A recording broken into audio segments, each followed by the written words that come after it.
రేపు నవంబర్ 5 కార్తీక పౌర్ణిమ చాలా ప్రత్యేకమైన రోజు. ఆ ఒక్క రోజు దీపం పెడితే ఎంత విశేషమో మనందరికీ తెలుసు. అది శివయ్యకి చాలా విశేషము. శివయ్యతో పాటు కోరిన కోరికలు తీరాలి అంటే విష్ణుదేవుని కూడా మనము ప్రసన్నం చేసుకునే రోజు అది. ఏం లేదండి, మనం ఎలాగో శివయ్యకి దీపం పెడతాము, అలానే విష్ణుదేవుడికి కూడా ప్రసన్నం చేసుకోవాలి అంటే మనం ఏది కోరుకున్నా తీరాలి అంటే ఇద్దరి ఆశీర్వాదాలు ఇంపార్టెంట్. ఒక చిన్న దీపం చెప్తాను.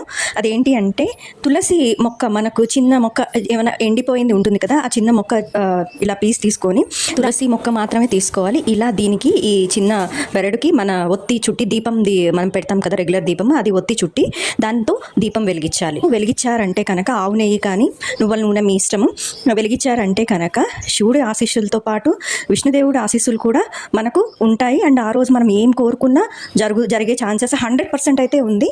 ఈ ఈవినింగ్ అయితే ఈ దీపము మన ఇంట్లో లక్ష్మీదేవి పట్టం ముందు కానీ విష్ణుదేవుడి పట్టం ముందు కానీ వెలిగించాలి. సో ఈ రీల్ అందరికీ షేర్ చేయండి, సేవ్ చేసుకొని ఖచ్చితంగా మీ కోరికలు నెరవేర్చుకోండి.